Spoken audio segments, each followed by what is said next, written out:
Assalamualaikum warahmatullahi wabarakatuh. Nama saya Natasha Irma Syabana, kelas PGRI 4D. Tujuan saya membuat video ini adalah untuk memenuhi tugas UAS mata kuliah penyusunan perangkat pembelajaran dengan dosen pengampu Bapak Lukman Ahim. Makanan halal adalah makanan yang diizinkan oleh Allah untuk dimakan. Makanan halal itu dibagi menjadi dua macam. Ada makanan halal menurut zatnya dan makanan halal menurut cara memperolehnya. Makanan halal menurut zatnya ini mempunyai ciri-ciri, yang pertama dijelaskan di dalam Al-Quran dan Al-Hadis. Yang kedua, bermanfaat bagi pertumbuhan kesehatan manusia. Yang ketiga, ini tidak merusak badan, akal maupun pikiran. Dan yang keempat, ini tidak kotor, najis maupun menjijikan. Sebagaimana yang telah dijelaskan dalam Al-Quran, surat Al-Baqarah ayat 168, yang artinya, wahai manusia, makanlah dari makanan yang halal dan baik yang terdapat di bumi, dan jangan kamu mengikuti langkah-langkah setan. Sungguh setan itu musuh yang nyata bagimu. Quran surat Al-Baqarah ayat 168.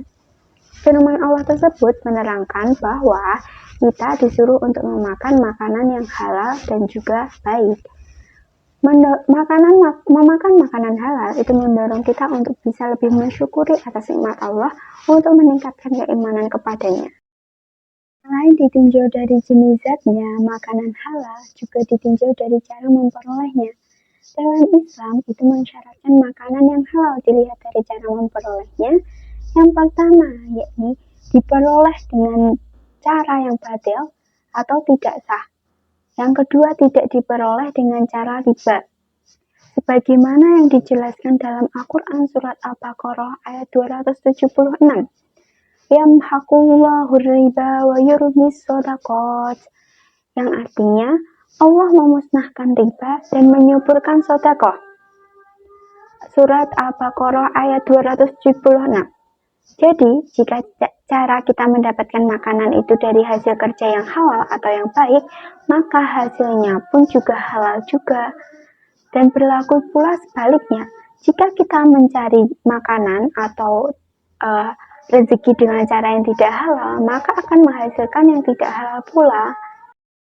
Nah, setelah kita mempelajari macam-macam atau pembagian makanan yang halal, lalu kira-kira apa aja sih makanan yang halal yang boleh kita makan? Yang pertama, yakni semua rezeki yang diberikan oleh Allah berupa makanan yang baik dan halal, seperti makanan pokok kita, padi, jagung, sagu, kedelai, sayuran, buah-buahan, dan lain-lain. Lalu semua makanan yang berasal dari laut atau berasal dari air, yakni seperti ikan, lobster, kepiting, dan lain-lain. Lalu juga seperti binatang ternak kita, ayam, itik, kerbau, sapi, kambing, dan lain-lain.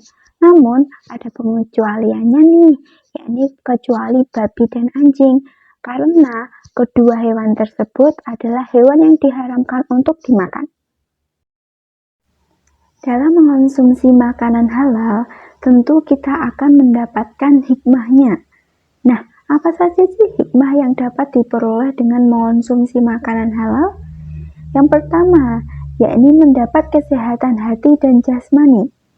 Dengan mengonsumsi makanan halal, akan menjadikan kolbu atau hati kita sehat, yang mana akan berpengaruh pada seluruh bagian-bagian tubuh yang menjadi sehat pula. Yang kedua, yakni supaya doa kita dapat dikabulkan oleh Allah. Setiap hari tentu kita berdoa, bukan? Nah, setiap orang pasti mengharapkan doanya terkabul. Maka dari itu, agar doa kita dapat dikabulkan oleh Allah, maka kita harus mengikuti syariat Allah. Salah satunya, yakni dengan memakan makanan yang halal.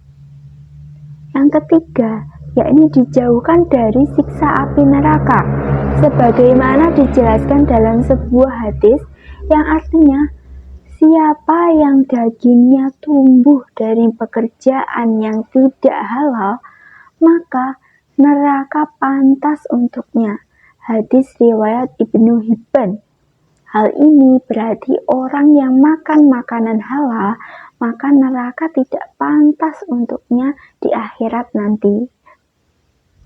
Yang keempat, yakni makanan yang halal menumbuhkan perbuatan yang baik.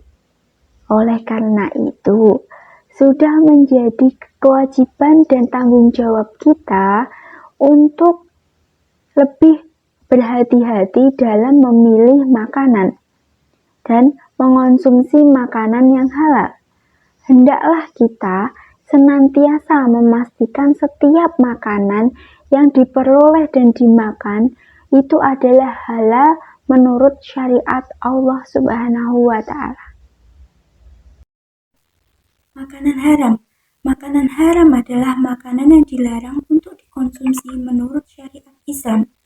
Ciri-ciri makanan halal, yakni makanan itu membahayakan, melemahkan dan merusak akal, mendatangkan kerusakan terhadap manusia, baik jiwa maupun raga, lalu memabukkan dan juga menjijikan. Macam-macam makanan haram dibagi menjadi dua, yakni haram aini dan juga haram sababi. Haram aini maksudnya hukum asal dari makanan itu sendiri memang sudah haram, ditinjau dari sifat bendanya, seperti daging babi, darah, bangkai, tumbuhan yang memabukkan, dan benda yang berasal dari perut bumi, seperti timah yang jika dimakan itu akan membahayakan orang yang memakannya itu. Lalu haram sababi, di sini dimaksudkan bahwa menjadikan haram dikarenakan adanya sebab yang menjadikan makanan halal menjadi haram. Seperti daging sapi yang digoreng dengan minyak babi. Lalu benda-benda atau makanan yang diperoleh dari uang haram, seperti uang hasil mencuri, korupsi, riba, judi, dan lain-lain. Jenis-jenis makanan yang diharamkan oleh Allah apa saja ya? Di antaranya yakni yang pertama bangkai binatang, kecuali ikan dan belalang. Darah, makanan yang buruk, menjijikkan atau najis, seperti kecoa, lalat, tikus, cacing, dan lain-lain. Lalu yang keempat adalah daging babi. Yang kelima, binatang yang disembelih tidak atas nama Allah. Dan yang keenam adalah makanan yang membahayakan, seperti yang mengandung racun ataupun alkohol. Nah, tadi ada hikmah mengonsumsi makanan halal.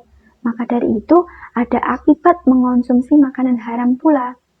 Ada beberapa akibat yang akan menimpa orang yang makan makanan haram. Di antaranya, yakni merusak kesehatan. Seperti yang dikatakan pada hikmah mengonsumsi makanan halal, bahwa jika kita mengonsumsi makanan halal, akan menjadikan hati kita sehat. Maka dari itu, jika kita mengonsumsi makanan haram, akan merusak kolbu atau hati kita dan menjadikannya tidak sehat. Yang kedua, yakni doa kita tidak akan dikabulkan oleh Allah. Yang ketiga, merusak amal-amal soleh. Mengonsumsi makanan haram pula, itu menjadikan amal-amal soleh kita, amal-amal ibadah kita, itu tidak diberi pahala. Akan merugikan bukan? Lalu akan merasa hina dan rendah. Lalu menyebabkan keturunannya rusak. Nah, teman-teman, jangan lupa ya untuk selalu mengonsumsi makanan halal dan menghindari makanan yang haram. Karena setiap yang dilarang oleh syariat pasti ada bahayanya, dan meninggalkannya pasti ada faedahnya dan mendapatkan pahala pula.